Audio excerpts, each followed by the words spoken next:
ہر دور میں ایسا ہوا ہے کہ جب کسی کو سمجھایا جائے اور اس کا نفس نہ مان رہا ہو، اس کے نفس پہ شاک ہو، تو وہ پھر کب بات مانتا ہے؟ جب میرے حضور نے لوگوں کو سمجھایا کہ تم غلط راہوں پہ ہو تو وہ ماننے کے لیے تیار تھے، لیکن کیا یہ کہہ کے راستہ فرار کا اختیار کیا گیا کہ یہ دور نہیں رہا کہنے کا ٹھیک ہے اپنی مرضی جائیں جہنم میں؟ کہا نہیں، تم مانو نہ مانو میں تمہاری دہلیز تک پہنچ کے اللہ کا پیغام پہنچاؤں گا۔ تو کیا آج اگر کوئی بچہ ہمارے پہ ناراض ہو جاتا ہے سختی کرنے کی وجہ سے، تو اس کی ناراضگی کے ڈر کی وجہ سے اس کو ہم نہیں کہیں گے؟ تو ایسا نہیں ہوتا۔ وقتی طور پہ اگر اس کو سمجھ نہیں بھی آ رہی، لیکن ایک وقت آئے گا وہ سمجھے گا کہ میرا خیر خواہ یہ تھا۔ وہ استاد، وہ مربی ہمارے جنہوں نے سختی کی ہمارے اوپر، اور پھر آج ہم کسی منزل پہ اگر پہنچے تو ہم ان کے شکر گزار ہوتے ہیں کہ نہیں ہوتے ہیں کہ فلاں استاد فلاں زمانے میں بڑی سختی کی، لیکن ہم پڑھے ہی اس کی وجہ سے۔ تو ماں باپ سختی کرتا ہے، بچپنے کی عمر، لڑکپن کا زمانہ، تو اولاد کو بعض کا ماں باپ کی باتیں جو ہے وہ اچھی نہیں بھی لگتی، لیکن ماں باپ کا ایک حیا ادب ہوتا ہے تو قبول تو ان کو کرنا ہی پڑتا ہے۔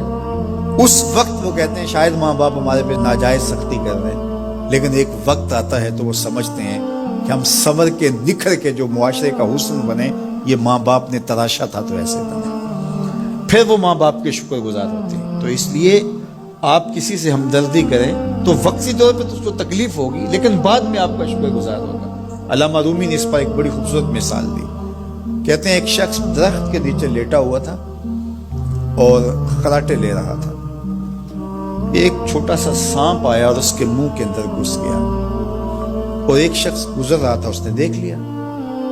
وہ بڑا پریشان ہوا کہ اگر میں نے اس کو بیدار کر کے کہا کہ تیرے اندر سانپ گھس گیا ہے تو یہ خوف سے مر جائے گا، اب کیا کروں؟ تو اس نے ایک چھڑی سے اس کو زور سے مارا، وہ ہڑبڑا کے اٹھا۔ کیا ہوا؟ اس نے ایک اور چھوڑی، اس نے بھاگنا شروع کر دیا، وہ بھی اس کے پیچھے بھاگنے لگا۔ اس کی رفتار کم ہونے لگتی تو ایک اور مارتا۔ کیا خدایا کیا مصیبت ہے، میں نے اس کو کیا کہا؟ میں تو آرام سے سویا ہوا تھا درخت کے نیچے، لیکن وہ ایک دم گھبراہٹ کا شکار آگے بھاگتا چلا جاتا ہے۔ آگے کوئی باغ آ گیا تو اس میں فروٹ لٹک رہا تھا، تو کہا کہ کھاؤ۔ عجیب آدمی ہے، مارتا ہے اور کہتا ہے کھاؤ۔ اس نے کھایا، کہا اور کھاؤ۔ اس نے کہا بابا بس میری بس ہوگی، کہا نہیں اور کھاؤ۔ اس نے اور کھایا۔ ساتھ جو ہے وہ پانی کا کنواں تھا، کہا یہاں سے پانی پیو۔ اس نے تھوڑا سا پانی پیا، اس نے زور سے ڈنڈا مارا، اور پیو۔ اس نے اور پی لیا۔ رومی کہتے ہیں کہ وہ بندہ بڑا حیران کہ عجیب میرا دشمن ہے، کبھی مارتا ہے، کبھی پھل کھلاتا ہے، کبھی پانی پلاتا ہے۔ اس نے کہا میرے سے اور نہیں پیا جاتا۔ اس نے کہا پیتا ہے کہ نہیں؟ ایک اور چھوڑی۔ تو اس نے اور پانی پی لیا، کہا چلو دوڑو۔ جب بندے نے کچھ کھایا ہو تازہ تازہ اور دوڑے تو پھر جو حالت ہوتی ہے وہ آپ سے مخفی نہیں ہے۔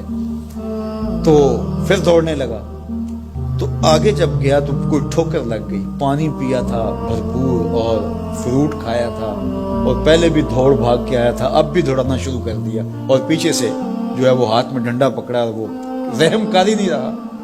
تھوڑا سا ڈھیلا ہونے لگتا ہے تو زور سے مارتا۔ دوڑتے ہو کہ نہیں دوڑتے؟ تو ٹھوکر لگی، گرا، ساتھ ہی کہہ آئی اور سانپ نکل کے باہر آ گیا، اور وہ لہراتا ہوا جا رہا تھا۔ اس نے اس کو پکڑ کے سینے سے لگا لیا، کہا میں تیرا دشمن نہیں تھا، لیکن تیرا علاج یہی تھا، تو میں نے تجھ کو اتنا مارا ہے، میں تجھ سے معذرت کرتا ہوں۔ اس نے کہا میں تیرے سے معذرت کرتا ہوں، جو مجھے تیرے پہ غصہ آتا اس لیے کہ تو میرا خیر خواہ تھا۔